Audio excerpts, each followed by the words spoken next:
What is going on, everyone? Casey Adams here. Welcome back to the Rise of the Young podcast. On today's episode, we have Peter Tuchman here with us. He is known as the most photographed trader on Wall Street. Peter, thanks so much for coming on.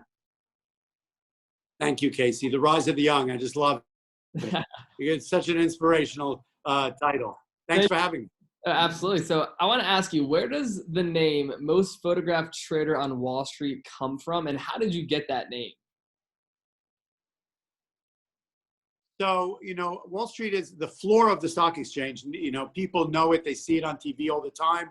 It's what we call open outcry, right? It's not your office where people are sitting in cubicles upstairs on trading desks. It's the floor of the stock exchange. Historically, since 1903, it's been a place where there were thousands and thousands of people in each other's face, screaming and yelling in an auction market, and they called it open outcry. So for many years, it was reserved as a place where the markets traded.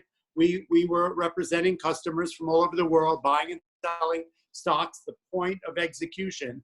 But it was never a place where the press would have access to the floor, give or take a little bit, but it wasn't as pronounced as what happened in 2007 when we had the financial crisis and the press sort of really needed to participate. Over the last 15 or so years, the public has gotten much more involved in what goes on in the markets. It used to be the stock market was something that your grandmother or your father or somebody who was in finance had some relationship with, but it's grown into be this thing where kids from 10 years old, to people in their 90s are super enthusiastic and completely absorbed by the action, the faces, the emotion.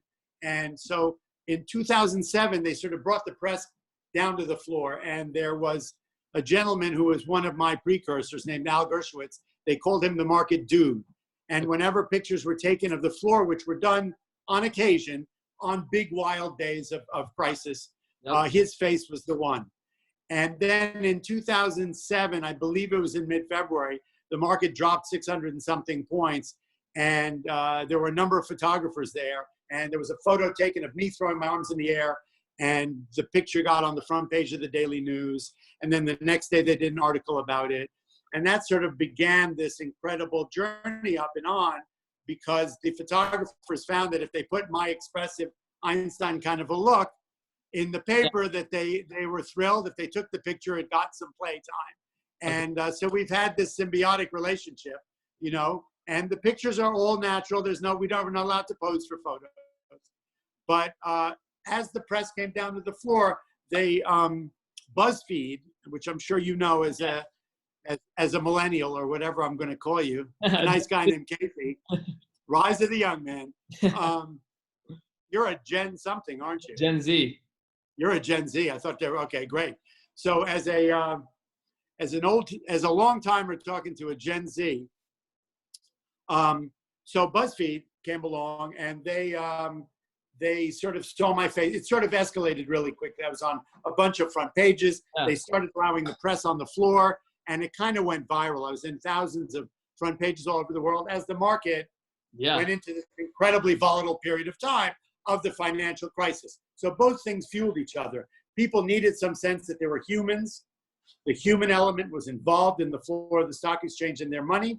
And the press loved the fact that I had this sort of emotional, open outcry kind of face. So BuzzFeed did a piece on me.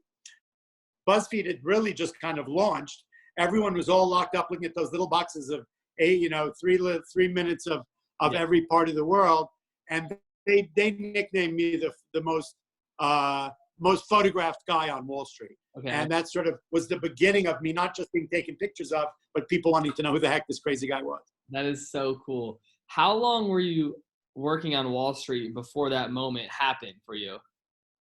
So I started in 1985.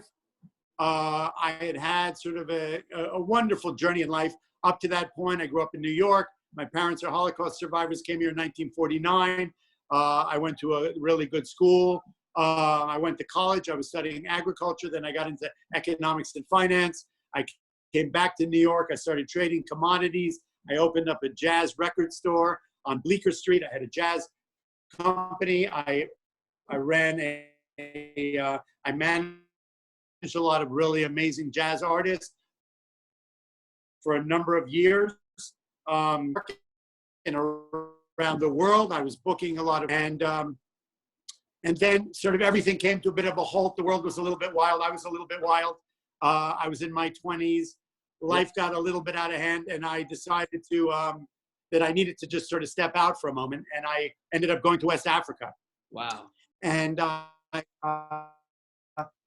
spent a year there, a year and a half there, working with a Norwegian oil company, doing some finance work and whatnot. And then after I sort of settled down a little bit, it was a temporary settle down, to be perfectly honest. I came back to the States, and I really wasn't sure what I wanted to do. I was a little bit older than you, but not much. And I knew finance was something I really loved to do, but I was sort of an eccentric, adrenaline-driven guy. Not everybody's perfect employee, but there was obviously some place that would have been a perfect fit for me, which I was lucky enough to find.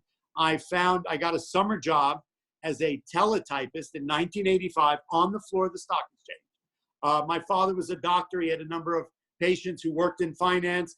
They gave me an opportunity to come down and visit the floor.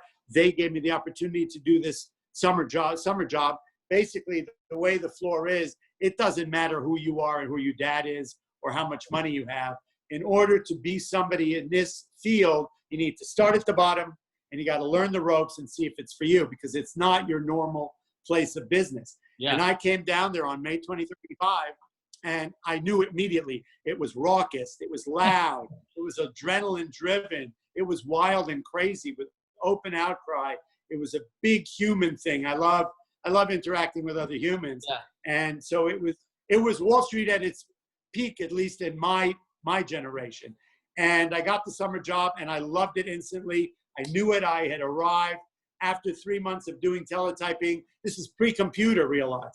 So this is a long time ago. There were no cell phones, right? We were still doing Quotron machines. Everything was done by hand. We had everything on pads and paper. But I knew the energy in the room and the people in the room was where I wanted to spend my life. And so after the summer internship, I asked for a job, and the qualities that make you a good an NYSE, New York Stock Exchange floor employee are qualities that I have. Good with people, thinking on your feet, fast and furious, love the energy and the adrenaline, and can come out of the gate at 9:30 when the bell rings and just go till 4:30. So they gave me an opportunity to be a phone clerk, which was the next step up on the chain. Everybody starts at the bottom, and they do have their journey, some differently on their way to the top. But so that was what I had. I ended up getting a job as a phone clerk on the floor in 1985, and that was the beginning of my career. Okay, wow, that's absolutely incredible. Nowadays, when you go in there, and obviously these last 7 months have been very different than usual, but what does your typical day look like? 9:30, the bell rings. What is your day-to-day schedule when you're on the floor? So it's super important to note that, so everybody has a different job. Everybody has a different ritual on what they do when they get up in the morning. Some people's persona is more the sort of slow rise, get a coffee, sit down, read the paper, go to your work and in your cubicle and whatnot. That's not the way the floor of the stock exchange goes. That's not me. That's not my temperament. My alarm goes off at 7:15. I immediately turn on CNBC and finance television just as a backdrop to get me going, right? I'll take a shower. I'll have way too many espressos, right? And it gets me out the door. I'm walking down Broadway. I'm a very superstitious person, so I have lucky ties and lucky socks, and I have 5 of the same suits. So I'm a bit of a nut, I got to be honest with you, but it's what gets me going. I need rituals. I'm a ritual-based personality and temperament. And then I get on the subway, and my mind is already moving. I'm already gearing myself up because, as I said, it's like a horse race in so many ways. Once you get down there and you get into your spot and you get ready and the bell rings, it's really sort of the delta of everything that's been going around on in the world. Now, I started as a clerk, as a teletypist. I went on to be a clerk, and then I became a broker. So I've actually been a broker for more than 30 years, which is sort of the ultimate job that you want. It's not the end of the road, but it's the pinnacle of my career. And it's been a most wonderful one on the floor of the stock exchange. What does that mean is I represent my company and their customers on the floor. And when the bell rings, I need to already be ready to come out of the gate on fire, Yep. I need to be adrenaline driven and ready to go. I need to be geared into what's going on around the world, the headlines and whatnot. And I need to be ready to make decisions on a dime, right? So it's called the street. It's a place where you think on your feet, good with numbers, good with other people, and really have an amazing photographic memory about headlines and all the things that go into a market. Because as you would know, if you've ever been to an auction, you know, you can't say, oh, hold on, everybody. I don't have my shit together, right? Could you give me a minute? When the market's trading and people are screaming and yelling because there's news out in a stock, or that somebody tweets some crazy shit, you know, on social media, and the market's going up 100 points and down 500 points, there's no hold on, everybody, give me a minute. It's like, shit, you're in the middle of it. So you've got to be ready, right? And that's, I respond well to that. That's my temperament, right? Not everybody is planned. So I get down to work. I have sort of some rituals, whether it's a little bit of coffee. I have my pad, which I've had in my pocket for 30 plus years. So I do a little of this superstitious mumbo jumbo that kind of gets me emotionally, psychically psyched, right, to start my day. And then you start running around getting pre-looks, which means markets now trade 24/7 around the world, right? But the floor of the New York Stock Exchange is the most preeminent market. What we do will affect whatever markets do around the world. We don't trade as much volume. There is technology now which has made it so there are not 5,000 to 7,000 employees there. It's only about 800 to 1,000 in total, because people have computers that can do a lot of the work. But once the bell rings, I'm on fire. I'm working. I have orders. I'm on with my company's customers. I'm trying to convey information that I see in the crowd, right, of what's going on. Where are the buyers? Where are the sellers? Why is the market doing what it's doing? The decisions are made by customers, but I'm the point of execution. So the relationship I have with my other brokers, with the market makers, with the news people, and to give everybody a sense of what's going on second by second, right? In a market run by algorithms and computers and tweets and all this crazy shit, markets that can go up and down like crazy. Yesterday, the market opened down 300 on really bad economic news. It went down 550. It hit sort of a technical level and then went back up 350 points. Yeah. So you need to know why it's doing what it's doing. You need to be very reactive, but you need to really not get emotional about it, because I'm trading other people's money and I need to just be a great point of communication. So that's my day. I do that all day long, right?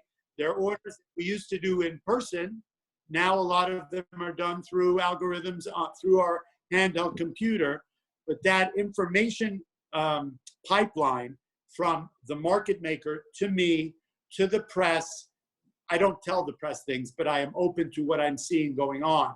I need to be aware of all the other financial instruments going on. So it's really kind of like flying a plane in so many ways, because you've got dials everywhere. You need to know what's the Dow doing, S&P, what your customers doing, what are your orders, what are the instructions, right? And that can change on a dime. And there's no time to say, hold on, guys. If you're in the flying across the ocean and the plane is on automatic pilot and you hit a storm, there's no time to say to the customers in the back when the plane's getting tossed around, hold on, everybody. I got to go take a pee and smoke a cigarette. Can you give me a right?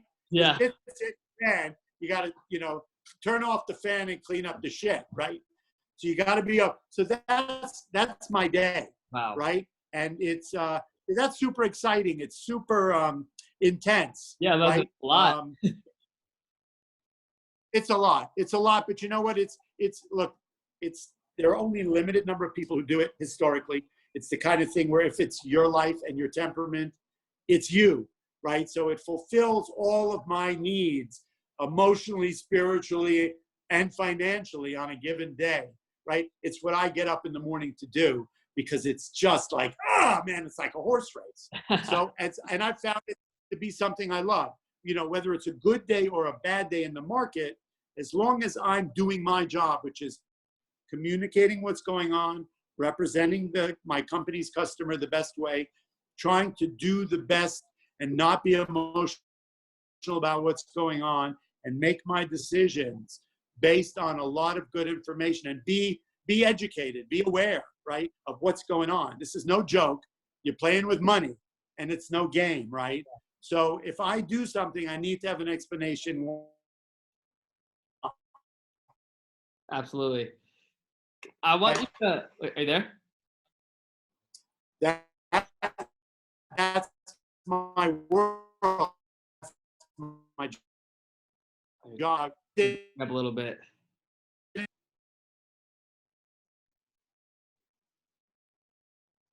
You froze.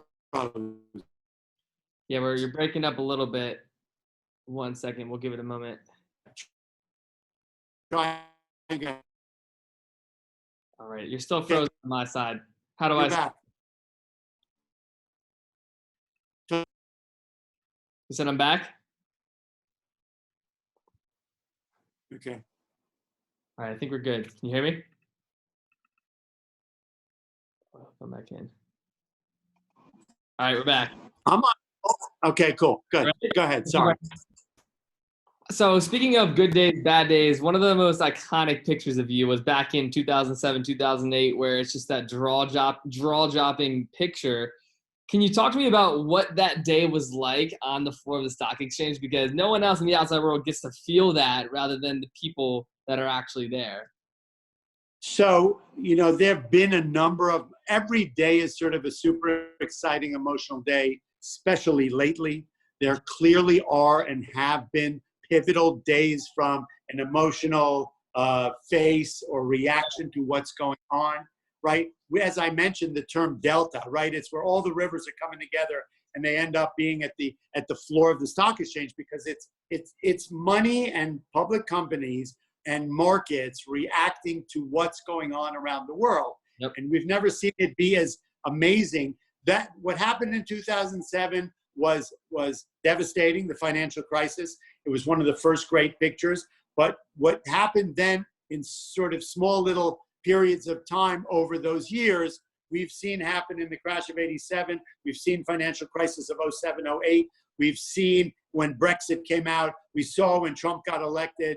And now for the last 4 years, we're seeing this on an intraday basis, where especially in the last 4 months, where we're seeing 1% moves in the market. We're talking from 300 to 500 point moves intraday, up and down like crazy. So what goes into, as I said to you, those aren't posed pictures, but even a wild and crazy guy like me gets to a point where it's just my head is exploding, right? By the stress. We're trading real money, right? I need to explain why I do what I do. And in a market that can be down 500 and then be up 400 because a tweet comes out or something like that, I need to be nimble and freestyling and thinking on my feet, right?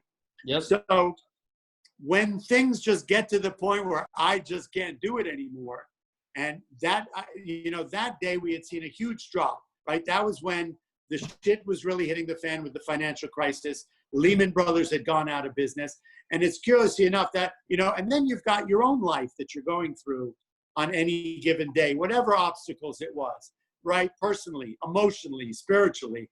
I mean, I'm a human being. You're surrounded in close quarters with a lot of people. And you never know what people are going through, right? I would imagine there's some photos. We joked on the photo in the Daily News that you could be talking about with my hands in the air, jokingly enough, was actually a reaction to the market being down 700 points, and that I had just gotten the bill for my son's bar mitzvah, just to add a little light to the thing.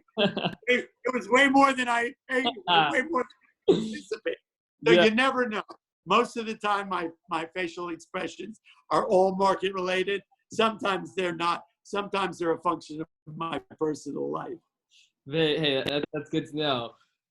Over the last 4 to 5 months, how have things changed in your life? I know that obviously it's been a dramatic change for everyone, but especially for the New York Stock Exchange. How have you adapted to these times, and what have you learned from them? So, look,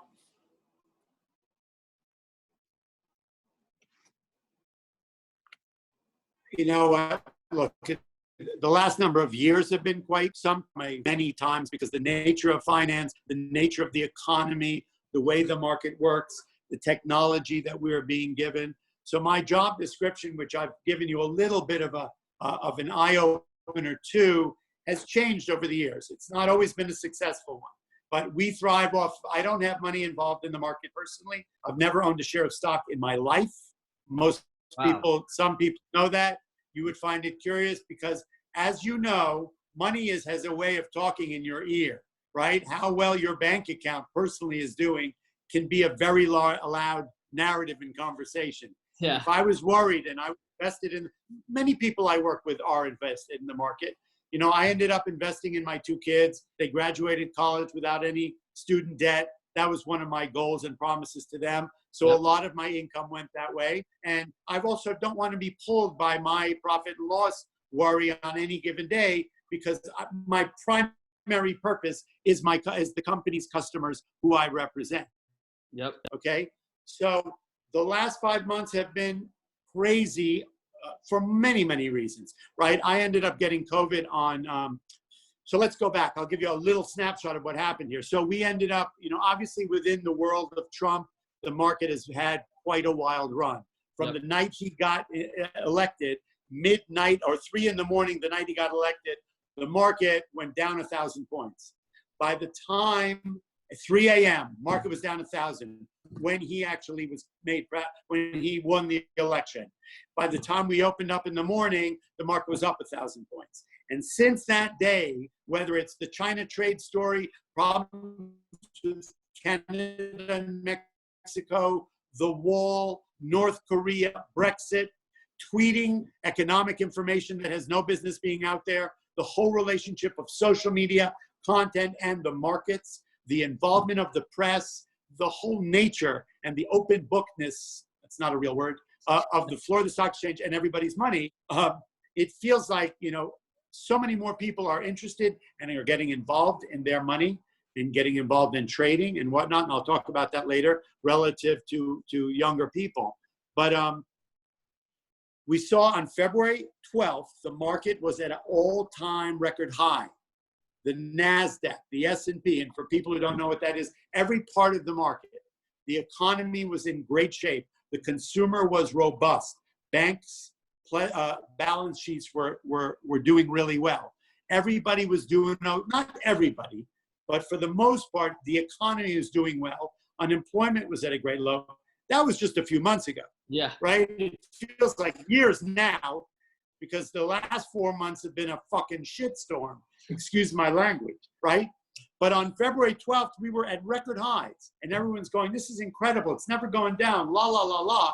And then from February 12th until March 23rd, that was just as the virus started catching on, but we were still in denial about the reality of it. And then it just started to travel, you know, through the Middle East and into Italy, and people started to die, and the shit became real, and it came over the ocean. And by March 23rd, on March 15th, I believe, our president, who had been in denial about it for a long time, announced it was a pandemic, right? And at that point, we started to see the market just get eviscerated, the reality of it, right? And what does that mean? And you asked me, what does it feel like? What am I thinking when those pictures are being taken, when I've got my hands in the air screaming? Those were really amazing times. That 6 weeks from February 12th until I left the floor on March 17th because I got sick. But those 4 weeks where the market sold off 30+%, the Dow Jones was down 11,000 points. Right? And people were just running for the hills, no, and furious, right? And so, and then we've seen the rally back from March 23rd, right? So what's been going on is very hard to explain. Why, in the eye of the world, right? Did it take 4 weeks for the market to sell off? And then over the last 3 months, the market has rebounded up to almost record highs once again, even in the eyes of what could be a recession or a depression. 50+ million people are out of work. You know, industries are 60% of all restaurants in the United States will never open up again. This is reality that everybody, it's going to be a while before you're going to be able, you and are going to go hang out at a basketball. We're not getting on a cruise ship. We're not going to a movie theater. We can barely go to the local place and have a coffee, right? So yet the market keeps going up. So there's a reality why. It's stimulus, Federal Reserve, and all that shit. And we can talk about it more in another time. But what that's meant over the last number of months, first of all, I got sick on March 17th. Yeah. How did that? I was very sick. How did it affect me? It was deeply traumatic. I almost died. I was isolated here in my home for more than 60 days, alone. I didn't see another human being except the shadow of a delivery guy, maybe once or twice. My son had, juices and smoothies and stuff, which I was barely able to take down, delivered to the house. My wife and daughter were away. I was isolated here with acute COVID. I got sicker and sicker and sicker every day for 2 months as it started to come out of it. I had virtually, and people think that if you're old, you die, and if you're young, you get better. My relationship with COVID was fairly devastating, right? It affected my kidneys. I got meningitis, affected my brain. I've lost a lot of memory. I have a lot of neurological shit. On August 12th, my cervical spine collapsed due to the lack of hydration that was caused by COVID. It accelerated some other issues that I had with my neck. I'm going in and having a major surgery on August 12th. I'm out of breath often. I have scarring in my lung. So this shit is super real. And it was real for me, right? I know, unless somebody's really had a relationship with somebody who experienced it, people are going, well, if you're old, you die, and if you're young, you get better. Not really a fact, right? I think everybody really needs to understand that this is real. We don't even know how long it's going to affect people. So that's my personal experience on the journey of COVID. The stock exchange was closed for 2 months because as a place where people are on top of each other screaming and yelling, it's surely not a COVID-friendly place, right? It's the first place you go in a pandemic, right? So they closed it down just in time. Only a few people got sick that were down there, contributed to that. Stock exchange was super on top of it, in my opinion. And then, so we were basically out of business. Some people were able to trade remotely. I was not. My business kind of shut down. But we reopened again. So for 2 months, not only was I trying to recover from the virus, but, I've been a successful guy. I wasn't worried about where my next meal was coming from, but surely the future had a lot of unknowns. Yeah. Right.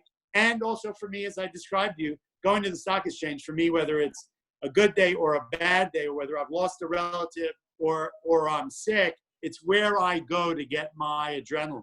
Yeah. So that was something I really had to negotiate, being sort of locked away, right? You can see I'm a high energy guy. Absolutely. I love it. And I haven't had too much coffee.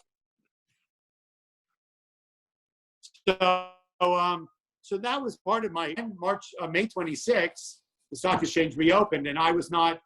We opened at a very thin skeleton crew with social distancing, with masks and testing. And so I have a son who's 26. His name's Benny. He's awesome. He's been my partner on the floor now for a couple of years. And so him being young, stronger. What? That's so cool that you guys are on the same floor together. It's really cool. In the past, historically, the floor of the stock exchange was where your grandfather worked there, your father worked there, and it was there was a lot of nepotism, and families were down there. That's not my experience with my family. My dad was a doctor. I had no prior background in finance. But as I grew up on the floor, the family relationship, the human element was what I felt so great. And I always wanted that from my kid because he's like me. He's 6'3". I'm a short little fucker, right? So we don't look alike. We're alike in many ways except height, right? But he loves that energy. So I was super lucky because he went down to the floor on March 26th and he started trading for the customers of my company. And so we've been able to sort of get back on board. I'm still suffering from a lot of residual damage. And I said I'm going for surgery in August. So I've been going in 2 days a week to just show support for him, only for a couple hours because they have not opened the floor to everybody yet. But it's been a struggle. It's been it's hard for me not to get up and go through that. It may sound to people like, wow, I don't want to do that. That sounds stressful. For me, it's my life. It's what I love to do. Right. Yeah. I love that. I have one more question before we wrap up, Peter, and that is, When you're looking back throughout your journey, you've been on the stock exchange on the floor since 1985, you said. What has been the biggest lesson you've learned from that experience, not only about yourself, but about how you live your life? And what would you want a 19, 20-year-old to learn from you today as just a big takeaway from the New York Stock Exchange? I love the question. Great question. And it really, it talks to what I try and tell young people on a daily basis. That, it's not my quote, but I heard it, and it is part of it's. It find something you love to do. We live in an extraordinary time. I'm hoping this pandemic gets over soon, and I hope we get back to some levels of normalcy. And I think we're going to change. We've changed a lot in this thing. But at the end of the day, life happens. Yeah. Right? It's a matter of your perspective, how you look at things. I've been trying to talk to people during the pandemic about the fact that we can't really look at this as just some biblical event, but more as an opportunity.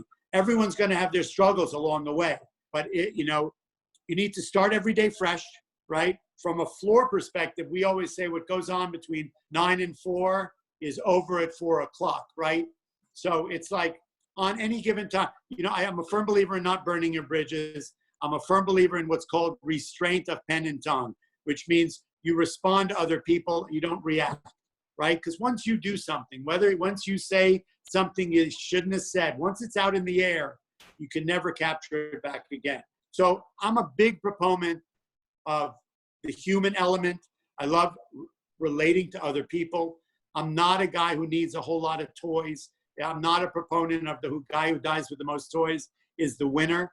Yeah. I'm more of the person that says, if I can affect somebody's life, whether it's a young person, anybody, in a positive way, then I've done my job on this journey, right? I want people to find something they love to do, right? And as I said, we're in a time right now, whether it's with social media, whether it's just the lives we lead, we're aggressive consumers, and business and branding and advertising are out there.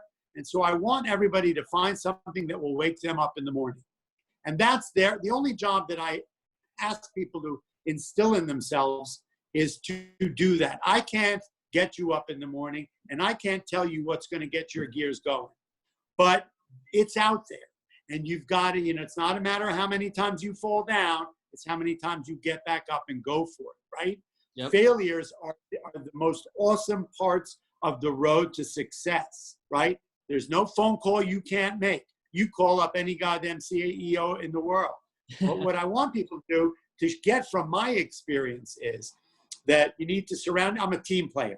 Yeah. I have a specialty. I'm good at interacting with human beings to a certain extent. I'm good with my job at the stock market. I'm good at motivating other people. So find something you love to do. Get a team around you. If you're not capable of all that stuff, I love the fact that we are all individual specialists in a way. You had a journey. You ran into an obstacle. It took you on a different bit of a detour, but you found what you love to do. Yeah. Your life may have been a lot different without the journey you had. Absolutely. As mine. My life has had a lot of obstacles, hasn't always been successful, but I kept going. So, find something you love to do. Don't matter if you fall down on it. Get up and try again. And find something that's going to get you up in the morning and get you going. And it's out there. Whether I can help your audience find something through what I do, whether it's in art, whether it's in public companies on the floor of the stock exchange, whether you're into sneakers, whether you're into apparel, whether you're into technology, whether you're into the food business, whether you're into social media, it's there. Yep. And find something that excites you. Look in the nooks and crannies of companies. I'm not telling everyone in the world they should become a stockbroker. That's not at all what I'm saying. But there's something out there with all the wonderful companies that are out there. Sustainability, it's another huge push going on, right? Find something that really gets your juices flowing and go for it. Kindness, random act of kindness will keep you in the light. You know, there's another spiritual journey in all this stuff too. But that human element, right? You can learn from people you don't like as much as you can from people you do like. You can learn from people who have failed and find their way to success. So it's that get up and grind and always come from a loving place. You know what? You can go scream in your pillow, all the expletives you want, but at the end of the day, if you come from a loving place, it'll keep you solid. I love that. And Peter, that's a great way to end this. Before we wrap up, everyone that's listening, where's the best place that they can go to follow you, to stay in touch with you throughout your journey? So, you know, I'm a little aged out. I won't tell you how old I am. I cap myself at 55. So I've been 55 for a couple of years. But I'm actually on social media. So I'm on Instagram as on Einstein on Wall Street. That's been a fun growth. I'm on Twitter also as Einstein O Wall Street. I have a Facebook presence. You know, I'm doing a lot of really kind of fun things. I'm about to build a e-commerce store on Instagram. I have my own sneaker that we did a collab with a guy who's been a designer for Nike. It's called the Air Einstein Ones. They're super cool. We've got keychains. You know, you will have to get you a pair. I have this little character, which is a motivational toy. You know, so it's kind of I'm enjoying the wonders of social media. You know, I get involved with a lot of people who have a good message, right? I love art, motivational stuff like that. And at the end of the day, I'm just trying to get out a really good message while we're here. You know, I don't know how long we're going to be here. I don't know what life's going to look like on the other side of this shit. Right? Yeah. But right now for me, we all meet each other in this thing, right?